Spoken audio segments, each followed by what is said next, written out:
오늘은 하나님의 이름 두 번째 시간이고요. 여호와라는 이름에 대해서 함께 말씀을 나누도록 하겠습니다. 여호와라는 그 이름 우리가 많이 듣고 읽습니다. 성경에 최소 6,800번 이상 등장하는 이름이고요. 우리가 하나님의 이름을 기억할 때에 아마 가장 가깝게 기억할 수 있는 이름이 여호와일 것입니다. 그래서 여호와라는 이름이 가지고 있는 의미가 무엇인지 한번 생각해 보면서 오늘 이 여호와란 이름의 의미를 우리가 알면 그 다음 주부터 여호와 이레, 여호와 니시, 여호와 라파 이렇게 쭉 이어갈 텐데 그 하나님을 조금씩 더 알아갈 수 있을 것입니다. 너무나 자주 사용하지만 그 의미를 알지 못하고 사용할 때도 많이 있고요. 그리고 우리가 알려고 해도 사실 다 알 수 없는 것이 또 하나님의 이름이기는 합니다. 그래서 하나님을 알아갈 때에 두 가지 자세가 중요하다 했어요. 첫 번째는 겸손함입니다. 우리는 우리의 지식으로 우리의 경험으로 하나님을 다 알 수 없다. 그걸 인정하는 자세가 필요하고요. 그러나 두 번째 자세가 필요하다 했어요. 하나님은 자기를 가르쳐 주시고 나타내 주셨습니다. 그래서 자기를 나타내신 범위 안에서는 하나님을 알기 위해서 노력하는 열심이 필요한 거예요. 그래서 하나님이 어떤 분이신지를 알아가고자 하는 거죠.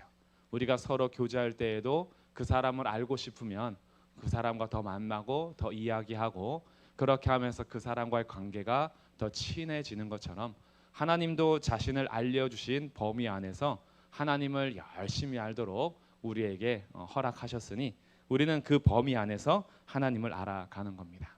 그래서 오늘은 여호와 이름을 함께 살펴보도록 할 텐데요. 먼저 여호와를 읽는 방법에 대해서 말씀을 드리도록 하겠습니다. 우리는 그냥 지금 저도 여호와 이렇게 했지만 여호와라는 이름이 원래 이렇게 불리지는 않았습니다. 이 여호와라고 이름하는 알파벳을 신성한 문자라고 따로 구별합니다. 이 네 알파벳을 쓰는데 이 네 문자는 신성한 문자. 그러니까 함부로 할 수 없는 문자 이 네 문자예요. 그러니까 따로따로 쓰면은 그냥 일반 알파벳인데 이 네 문자가 합쳐지면은 함부로 할 수 없는 그 문자 이것을 따로 구분해서 신성한 문자다 이렇게 합니다. 그 네 문자가 뭐냐하면 요드, 해, 와우, 해 이 네 문자예요. 근데 요드, 해는 두 번 씁니다. 약간 묵은 발음도 되는데 영어로 바꾼다면 Y, H, W, H 이렇게 쓰는 거예요. 그래서 하나님께서 자신의 이름을 알려주셨을 때에 성경이 라틴역으로 번역되기 전까지는 여기에 자음을 붙여서 부르지 않았어요. 그러니까 알파벳 자음을 그대로 남겨두었습니다. Y, H, W, H. 그래서 어떻게 불렸냐 하면 성경을 읽다가 이 부분이 나타나면 우리는 그냥 여호와 하나님이 이렇게 읽지만 이렇게 이름이 모음을 붙이기 전에는 그 장면이 등장한다. 그러면 그냥 알파벳을 그대로 불렀어요. Y, H, W, H 이렇게. 요드 해, 바우 해 이렇게 불렀다는 거죠. 왜? 그 이름을 함부로 부를 수 없어서. 예를 들어서 우리가 문서를 쭉 읽는데 왕의 이름이 나왔어요. 이름은 기록은 했지만 읽는 사람이 왕의 이름을 함부로 못 부르는 거예요. 그래서 조금 기분이 나쁘시겠지만 제가 왕이라고 생각해 볼게요. 제가 그래도 조선은이니까 조선시대라 생각하고 그럼 이제 제가 뭔가를 밝히기 위해서 문서에다가 제 이름을 썼는데 그것을 대독하는 사람은 조선은이 말씀하셨습니다 이렇게 안 하고 지읒, 시읒, 이응께서 말씀하시기를 이렇게 했다는 거예요. 그 이름을 함부로 안 부르고 신성한 문자로 구분했다라는 거예요. 그래서 이렇게 부르기도 하고 그렇게 부르는 것보다 또 두 번째 방법이 있었는데 두 번째 방법은 이 하나님의 이름이 등장하는 장면에는 주님으로 바꿔서 불렀습니다. 주님이라는 말이 아도나이라는 뜻이 아도나이. 그래서 이 부분이 나오면 아도나이 이렇게 불렀어요. 우리는 여호와 하나님 이렇게 부르잖아요. 근데 만약에 히브리인들이 부른다면 아도나이 엘로힘 이렇게 불렀다는 뜻이에요. 하나님 엘로힘 부르고 여호와는 여호와로 못 부르고 주님 이렇게 불렀어요. 그래서 영어 성경에도 여호와를 로드로 번역하는 성경이 있습니다. 이게 그 이유 때문인 거예요. 여호와라고 번역을 못하고 LORD를 다 대문자로 번역합니다. 일반 주하고 하나님을 지칭하는 주님하고를 구분하기 위해서 알파벳 네 글자를 다 LORD를 대문자로 써요. 이 여호와를 번역하는 로드는 그러니까 그런 의미입니다. 하나님의 이름을 함부로 부르지 못하고 주님 이렇게 부른 거예요. 그러니까 만약에 문서를 쓸 때 제가 왕이면 저의 이름이 있을 때에 저의 이름은 저는 조선은이 말한다 이렇게 썼지만 대독하는 사람은 어떻게 읽는 거예요? 주께서 말씀하셨다 이렇게 읽었다는 뜻이에요. 조선은이 말씀하셨다 이렇게 말 못하고 그래서 하나님의 이름을 이렇게 신성하게 구분을 했다. 그런데 시간이 지나면서 이 알파벳에다가 모음을 붙여서 이름을 부르기 시작했는데 어떻게 모음을 붙였을까 했을 때 이 아까 YHWH에다가 아도나이에 해당하는 모음을 붙이면은 여호와가 되는 거예요. 여호와가 되고 그리고 그 이름이시다. 그 이름이 말씀하셨다 이렇게 하기도 하는데 그 이름이라는 것이 하셈이에요. 그래서 하셈을 붙이면은 야훼가 되는 겁니다. 그러니까 우리 성경을 보면은 여호와 하나님 번역하는 것이 우리 개역 개정판이지만 공동 번역을 보시거나 아니면 새로 번역하는 것들을 봤을 때는 야훼 하나님 이렇게 번역하기도 해요. 야훼가 맞냐 여호와가 맞냐 이거는 뭐가 맞고 틀리고가 아니에요. 하나님의 이름은 지금까지도 사실 자음만 있는 그 이름을 어떻게 부를지 모릅니다. 그냥 YHWH 이렇게 읽어야 돼요. 요드, 헤드, 바브, 헤드 이렇게 읽어야 되는 게 맞아요. 모음이 없었으니까. 근데 이 모음을 우리가 편하기 위해서 붙이다 보니까 그것이 여호와가 되기도 하고 그런데 조금 더 분명한 것은 야훼이지 않을까 이렇게 해서 최근에는 야훼라고 많이 읽기도 합니다. 근데 이제 우리는 긴 시간 동안 여호와 하나님 이렇게 불렀기 때문에 여호와라고 칭하는 것에서 큰 무리는 없다. 그래서 이 여호와에 대해서 먼저 읽는 방법을 말씀드렸어요. 그래서 이제 앞으로 여호와라고 나오든 주라고 나오든 야훼라 나오든 그 이유를 알아야 돼요. 이 하나님의 신성한 문자에 대해서는 함부로 부를 수 없어서 주님이라 부르기도 하고 그리고 여기에 대해서 여호와라는 단어 모음이 붙이기도 하고 야훼라는 모음이 붙기도 했구나. 그래서 그 이름에 대해서 우리가 좀 신성하게 불렀다라는 것을 기억하시면 좋겠습니다. 그리고 더 조심하는 사람들은 아예 주님 이런 것도 안 부르고 알파벳도 안 불렀어요. 어떻게 했냐면 성경을 읽다가 여호와라는 부분이 나오면 묵음하고 하늘을 쳐다봅니다. 그리고 내려서 다시 말씀을 읽어가요. 그러니까 함부로 부를 수 없고 그분을 한번 바라보고 읽는 것으로 넘어가는 거예요. 그 정도로 조심스럽게 그 이름 자체를 우리가 존중했던 것이 이 성경 읽는 방법이었고 그 이름을 우리가 기억하면 좋을 것 같습니다. 그리고 이 여호와란 이름을 줄여서 쓰기도 하는데요. 우리가 잘 아는 줄여서 쓴 말이 할렐루야입니다. 야, 여호와 이 야훼를 야로 하면은 할렐이 찬송의 뜻이거든요. 그래서 할렐루야 하면 여호와를 찬송하라 이런 뜻이죠. 그래서 야 이런 것도 여호와의 줄임말이에요. 여호수아 할 때 이것도 여호와의 줄임말이에요. 여호수아. 그래서 호세아하고 여호수아하고 예수아하고 똑같은 이름이거든요. 구원이라는 이름이에요. 근데 호세아에다가 여를 붙이면 여호세아가 되는 거예요. 그래서 호세아, 여호수아 같은 이름인 겁니다. 근데 이 구원이란 이름에 여호와가 구원이시다라고 하면은 여호수아 이렇게 하는 거예요. 그래서 야로 끝나기도 하고 여로 시작하기도 하고 뭐 이런 또 그 인칭에 따라서 여로 바뀌기도 하고 그래요. 그러니까 사람들이 남성들이 모여 있느냐, 여성들이 모여 있느냐, 복수냐, 뭐 어떤 단체냐 여기에 따라서 모음 좀 받침이 좀 달라져서 여라 하기도 하고 야라 하기도 하고 뭐 이렇게 달라지긴 하는데 그것까지는 우리가 문법은 다 모르더라도 이렇게 줄여서 쓰기도 한다. 제가 지난주 엘로힘 하면서 여호와 잠깐 얘기하면서 했는지 야에 대해서 저희 아이들이 집에 가서 저한테 물어봤어요. 그러면 저희가 친구들한테 야 그러면 어떻게 되냐? 야가 여호와의 줄임말인데 야 그러면 어떡하냐고. 그 야하고 여기 야하고 다른 거야. 이렇게 설명을 해줬어요. 근데 아이들도 이제 야라는 것이 하나님 여호와를 줄여서 쓰는 말이기도 하구나 이렇게 이해했구나라는 생각을 했습니다.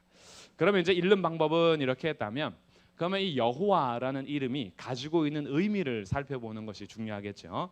두 가지 의미를 살펴볼 텐데요. 첫 번째 의미는 오늘 저희가 읽은 말씀에서 여호와라는 이름의 그 뜻을 보여주는 장면이 하나님께서 자기의 이름을 가르쳐 주시는 장면입니다. 저희가 읽은 출애굽기 3장의 내용은요. 하나님께서 모세를 부르시는 장면이에요. 가시떨기에 불로써 임하셨습니다. 그래서 부르셨어요. 모세야 모세야 이리로 가까이 와라. 그리고 내 신을 벗으라. 그래서 그 신을 벗고 그 앞에 서 있는 모세에게 내가 너를 애굽으로 보내서 내 백성들을 건져낼 거야. 너는 가서 내 백성을 인도해라. 내가 데려올 거야 라고 부르시는 그런 장면입니다. 그렇게 할 때에 13절에 모세가 하나님께 묻죠. 출애굽기 3장 13절입니다.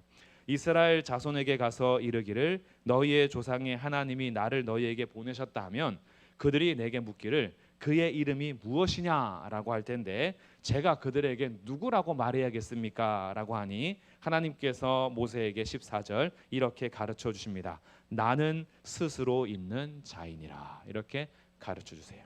그리고 14절 끝에서도 스스로 있는 자가 나를 너희에게 보내셨다 이렇게 그들에게 가르치라고 알려주신 이름이 나는 스스로 있는 자라는 이 단어입니다. 이 문장이에요. 근데 이 문장이 이것도 번역하기가 굉장히 어려운 그런 문장입니다. 우리는 이제 나는 스스로 있는 자니라 이렇게 했지만 어떤 번역에는 나는 나다 이렇게 번역하기도 합니다. 나는 나다. 왜냐하면 하나님께서 모세에게 가르쳐준 이름 자체가요 문법적으로 완성된 문법이 아니에요. 왜냐하면 비동사 관계대명사 비동사로 이루어진 문장입니다. 그러니까 이런 거죠. M이 있는 거예요. 그러니까 나는 나다라고 번역하는 것도 이게 약간은 의역을 한 거예요. 정확하게 번역하기가 할 수가 없는 거죠. 그냥 존재에 대한 거예요. 비동사 자기 존재 자체를 그냥 나타내신 거예요. 나는 있다예요. 그러니까 나는 나다 뭐 이렇게 번역하고 이것을 우리는 나는 스스로 있는 자니라 이렇게 했는데 말이 좀 어렵죠.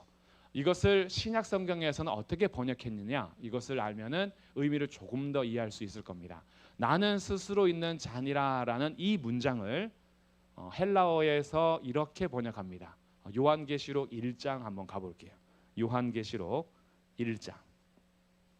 이 나는 스스로 있는 자니라에 대한 의미를 아주 잘 인용하고 번역해서 헬라어로 기록한 것이 요한계시록 1장 8절의 내용이에요. 우리 같이 한번 읽어보겠습니다. 시작. 주 하나님이 이르시되 나는 알파와 오메가라 이제도 있고 전에도 있었고 장차 올 자요 전능한 자라 하시더라. 아멘. 자, 여기에서 무슨 문장이 나는 스스로 있는 자니라를 잘 인용하고 번역한 거냐면 이제도 있고 전에도 있었고 앞으로도 있을 자 장차 올 자 이것이 나는 스스로 있는 자니라를 잘 번역한 거예요. 무슨 뜻이에요? 하나님은 원래 있는 분이라는 것이에요. 있는 분. 원래부터 있는 분. 어제도 있었던 분이고 오늘도 있는 분이고 앞으로도 있을 분. 그래서 하나님께서 자기를 알려주실 때 존재로 나는 그냥 있다 이렇게 알려주신 거예요. 이것에 대해서 우리가 이 비동사에 초점을 맞추면은 이런 의미가 되는 겁니다. 하나님은 영원하신 분이다 이런 뜻이에요. 하나님은 이 세상이 창조되기 전부터 있었던 분. 그리고 이 세상이 멸망한 이후에도 계속 있을 분. 계속 존재하실 분. 알파와 오메가, 처음과 나중, 어제나 오늘이나 영원토록 동일하게 계시는 분. 이런 의미가 나는 스스로 있는 자에 담겨 있는 의미예요. 영원성입니다. 하나님이 자기를 이렇게 알려주신 거예요. 나는 영원한 자야. 원래부터 있었던 자야. 그러다 보니까 이 영원성에 대해서 붙어 나오는 게 뭐냐면 자존성이라는 거예요. 자존성. 하나님은 영원하실 뿐 아니라 누군가를 의지하는 분이 아니에요. 하나님은 스스로 존재하시는 분입니다. 그래서 무언가에 의지하고 의존하는 분이 아니에요. 그냥 스스로 계시는 분이세요. 이게 우리가 번역한 스스로 있는 자니라에 다 담겨 있는 의미인 거죠. 존재하시는 분이. 이 세상의 다른 피조물들은 스스로 있을 수 있는 존재가 없습니다. 우리가 아무리 잘났어도요, 부모님이 안 계셨다면 우리 존재할 수 없습니다. 부모님이 우리를 나만 줬느냐? 그게 아니에요.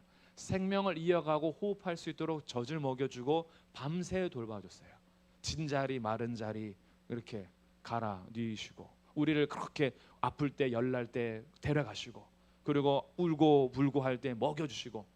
우리는 누군가를 의존해서 살 수밖에 없어요. 사회에 나가서도 마찬가지죠. 이 사회에서 혼자서 존재할 수 있는 사람 없습니다. 다 서로 맞물려서 살고 있어요. 동물들도 마찬가지죠. 동물들도 스스로 존재할 수 있는 피조물 없습니다. 다 누군가가 필요해요. 정말 누군가가 필요하다는 것이 뭐까지 가냐면 먹이가 또 필요해요.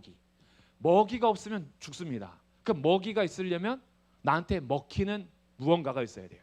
식물이 있든 플랑크톤이 있든 아니면 뭐 육류가 있든 나를 먹여야 되면 무언가가 있어야 돼요. 근데 하나님은 안 먹어도 되신 분이라는 거예요. 안 먹어도 된다. 우리는 낮도 필요하고 밤도 필요해요. 하나님은 낮도 밤도 필요하지 않다.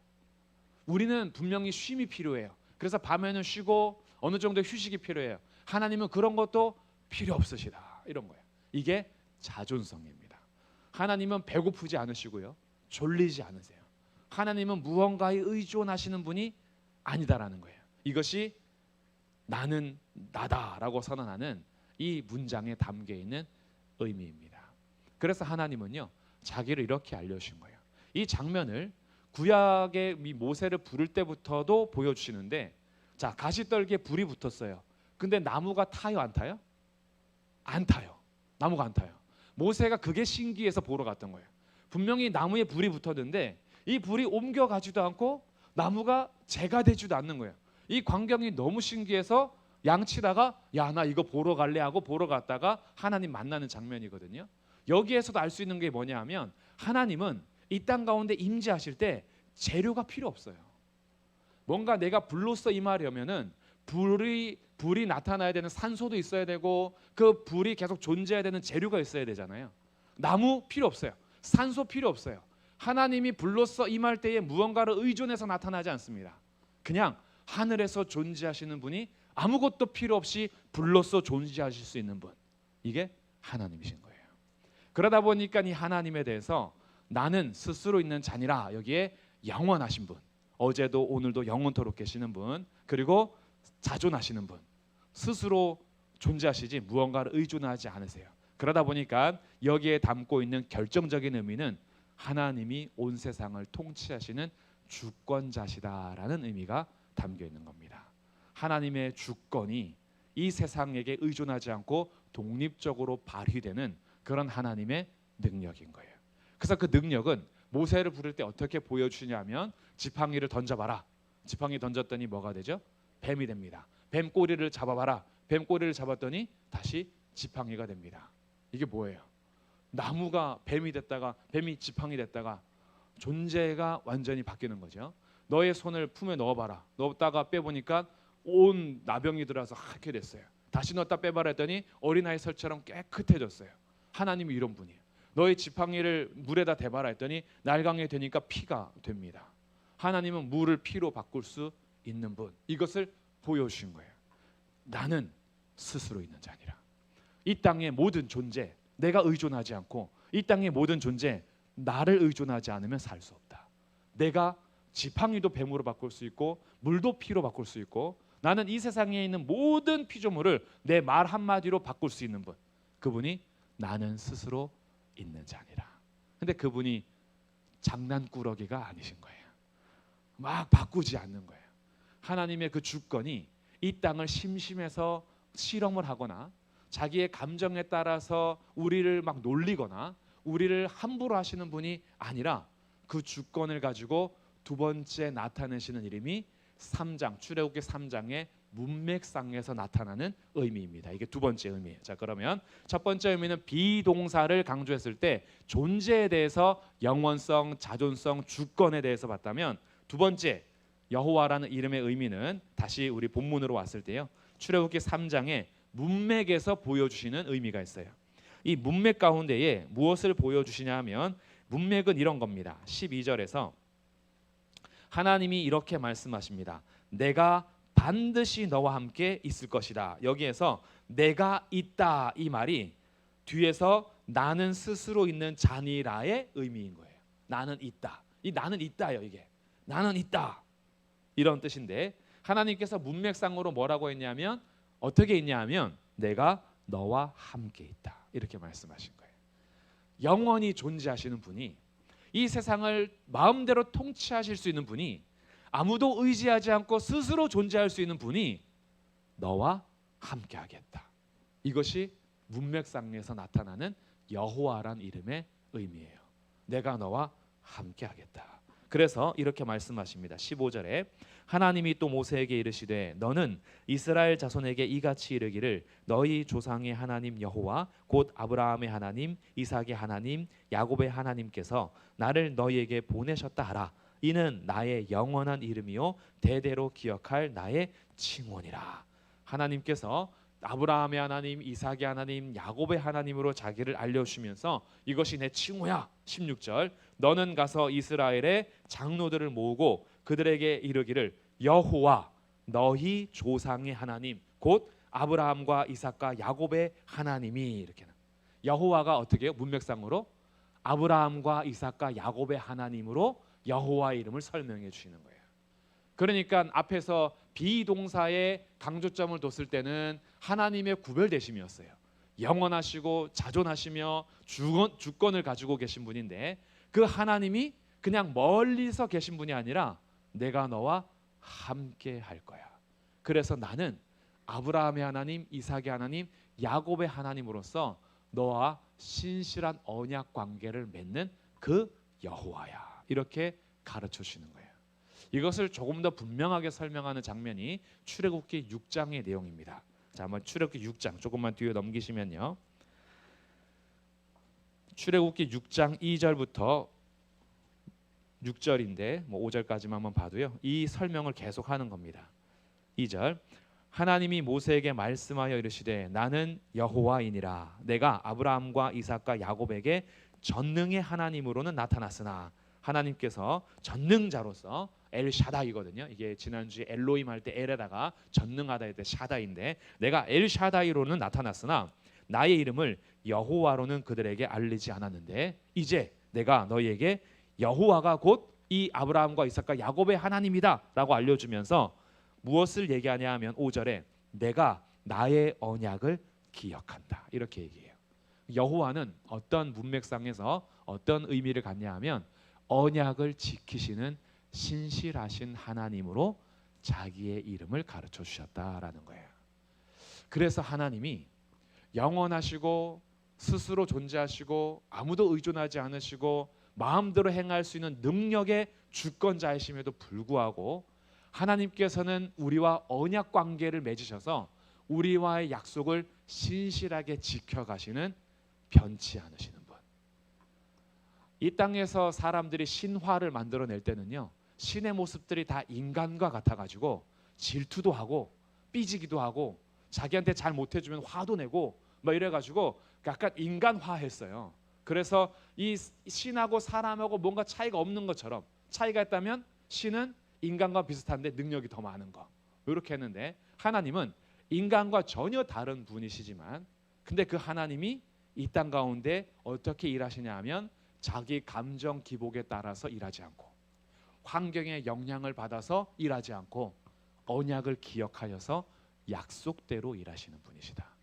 이것이 여호와라는 이름이 가는 의미입니다.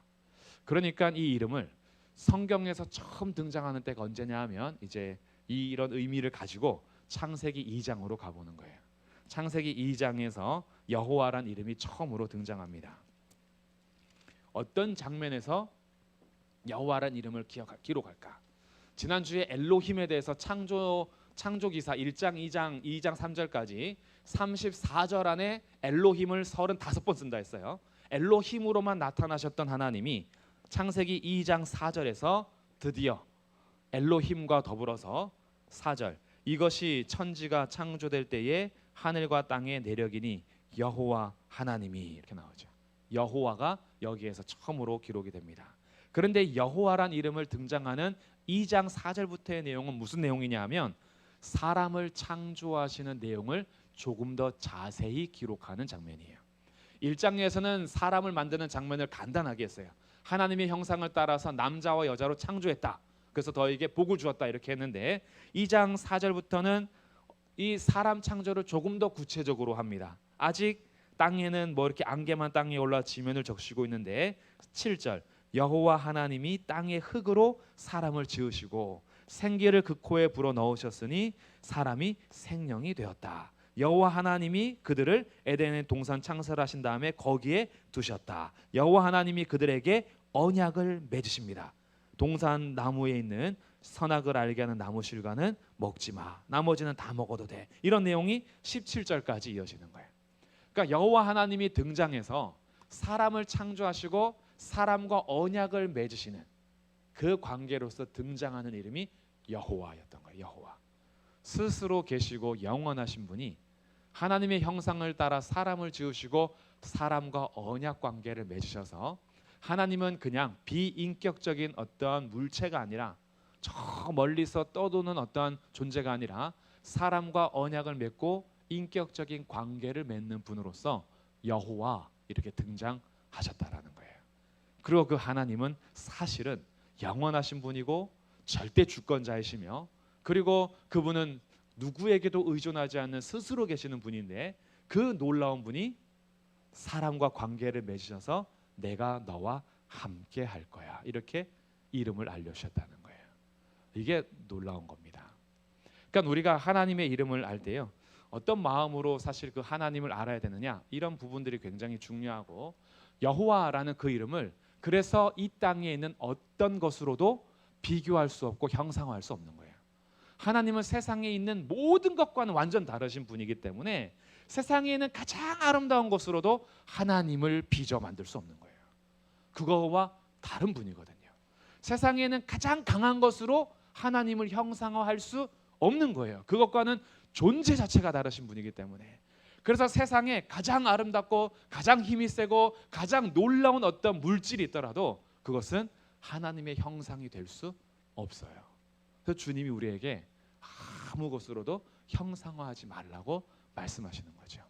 존재 자체가 다르신 분입니다.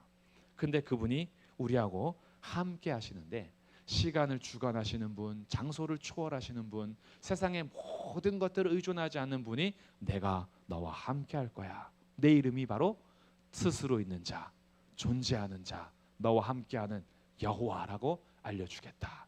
그리고 언약 안에서 신실하게 지켜가시는 겁니다. 이런 여호와에 대해서 우리가 알면은 나오는 마땅한 자세가 뭐냐? 이 내용을 잘 담고 있는 시편이 있어요. 이것이 시편 135편입니다. 자, 135편에서 이제 적용점이에요. 이 여호와란 이름 앞에 우리의 자세가 어떤 자세인가라는 것인데 시편 135편으로 한번 가보겠습니다. 자, 시편 135편은 할렐루야로 시작해서 할렐루야로 마치는 할렐루야 찬양 중에 하나입니다. 할렐루야가 여호와를 찬양하라 이런 뜻이잖아요. 그러니까 135편 1절에서는 할렐루야 여호와의 이름을 찬송하라 여호와의 종들아 찬송하라 이렇게 나오죠. 할렐루야에 대해서 3번이나 쓰는 게 1절이에요. 135편 1절. 이거를 한글로 만약에 번역 안 하고 찬송을 할렐이라는 단어로 쓴다면 할렐루야 할렐루 이런 거예요. 그러니까 그 하나님에 대해서 찬송하면서 시작하는데 그 찬송에 대한 이 이유가 뭐냐라고 했더니 135편 4절 여호와께서 자기를 위하여 야곱 곧 이스라엘을 자기의 특별한 소유로 택하셨다. 첫 번째는요 하나님께서 택해 주심에 대해서 찬송하는 거예요. 왜? 그분이 어떤 분인지 아니까요. 영원하시고 스스로 존재하시는 분, 세상의 통치자 절대 주권자가 나를 택해 주셨대요. 여기에 대해서 찬송합니다. 특별한 소유로 삼아 주신 것. 5절 또 이유를 말하는데 왜 내가 찬송하냐 하면 내가 알거니와 여호와께서는 위대하시다. 이 위대하다라는 말에도 이런 의미가 담겨 있는 거예요. 하나님은 스스로 존재하시고 강하신 분이에요. 무언가가 필요치 않으십니다. 무언가를 도구로 삼아서 강함을 나타내시는 분이 아니에요. 존재 자체로 위대하신 분이에요. 그렇기 때문에 그분을 찬송하는 거예요. 우리 주는 모든 신들보다 위대하시다. 그래서 하나님께서 자기의 위대함을 보이기 위하여 모세를 부른 다음에 애굽에 가서 10가지 재앙을 행하시죠. 이 10가지 심판을 행하실 때에 10가지 재앙에 해당하는 그 심판은 애굽이 섬기던 대표 신들에 대한 징계였습니다. 그거 아무것도 아니라는 거예요. 그들이 섬겼던 나일강, 내 말이면 피가 돼서 아무것도 아니야. 나일강은 또 생명 수호신으로 섬기기도 했어요. 내 말이면 수호신, 그거 진짜 신 아니야. 파리, 개구리, 짐승, 소 이런 것들, 그리고 그들이 하는 뭐 의료신, 여러 가지 신들에 대해서 하나님께서 하나씩 다 그거 신 아니야 라고 보여주는 게 10가지 재앙인 거예요. 태양신, 흑암으로 가려버리면 아무것도 아닌 거예요. 그러니까 하나님께서는 10가지 재앙을 통해서 무엇을 강조하셨냐면 그들이 내가 여호와인 줄 알리라, 이걸 알려준 거예요.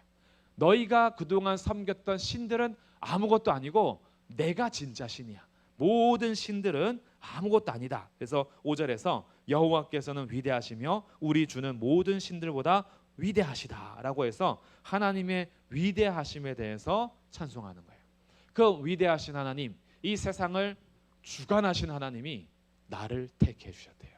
나를 택하여서 나를 자녀 삼아 주셨어요.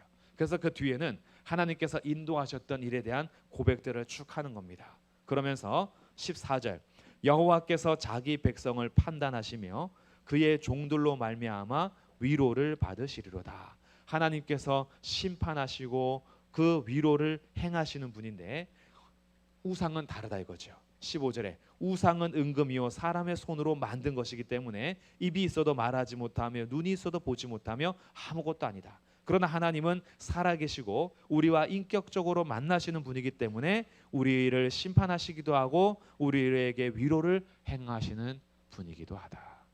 그러니까 우상하고는 존재가 다르신 그런 하나님에 대해서 알 때 우리의 자세가 나오는 거죠.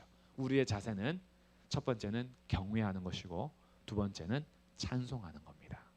여호와 그분을 알면 알수록 우리는 그 하나님을 두려워할 줄 알아야 돼요. 하나님은 사람이 만든 신화와 다릅니다. 사람이 만들어서 섬기는 조각과도 다릅니다.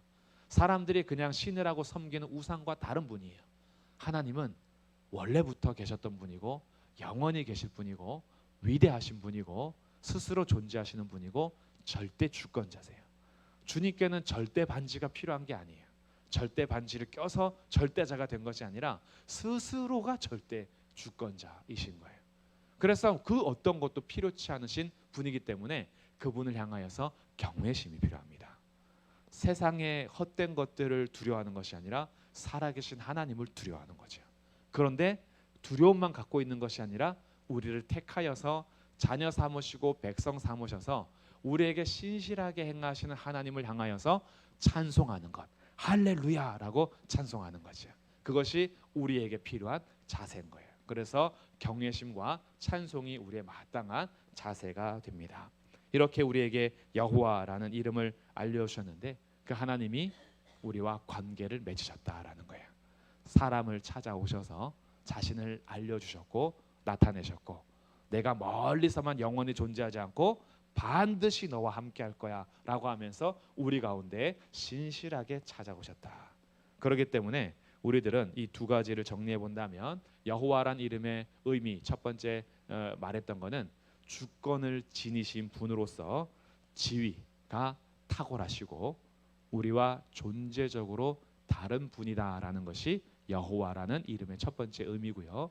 두 번째는 그 존재적으로 다르신 분이 우리와 언약하시고 그 언약을 신실하게 이끌어 가시는 그런 하나님이시다. 이것이 여호와로 우리에게 알려주시는 이름입니다. 그래서 결국 여호와는 우리에게 무엇을 행하셨냐 하면 우리를 구원하시고 우리를 자기 백성 삼아 주셨습니다. 그래서 그분 앞에 우리는 경외함과 찬송을 가지고 예배하는 것, 이것이 여호와라는 이름을 알아가면서 마땅히 나타나는 우리의 자세인 겁니다. 정리하겠습니다. 이제 이렇게 살아갈 때에 제가 간략하게 한 문장씩 네 가지의 마지막 결론에 이를 텐데요. 첫 번째는요. 하나님과 비교할 수 있는 그 어떤 것도 없습니다. 그렇기 때문에 우리의 예배의 대상은 오직 여호와 하나님이십니다. 그분만을 예배하는 것, 이것이 우리 첫 번째 태도고요. 두 번째, 하나님은 우리가 지금 어떤 상황에 처해 있든지 신뢰할 수 있는 믿음의 대상입니다. 하나님은 모든 세상을 통치하시는 분인데 그 하나님이 자기의 백성들과 함께 하시기 때문입니다. 그래서 요즘에 내가 무슨 일을 겪고 있든지 간에 하나님은 신뢰할 수 있는 우리 믿음의 대상입니다. 그래서 세 번째, 믿음 생활할 때요, 말씀 붙들고 하셔야 합니다. 하나님을 믿는 믿음의 생활은 나 혼자서 철학적인 사고를 가지고 하는 생활이 아니고 기록된 말씀을 따라서 생활하는 삶이 믿음의 생활인 거예요. 하나님은 그냥 내가 상상 속에서 엮어가는 분이 아닙니다. 하나님은 성경을 통해서 자기를 알려주셨어요. 그래서 믿음의 생활을 잘한다는 것은 내가 똑똑해서 철학적인 사고를 많이 연결해가는 게 잘하는 게 아니에요.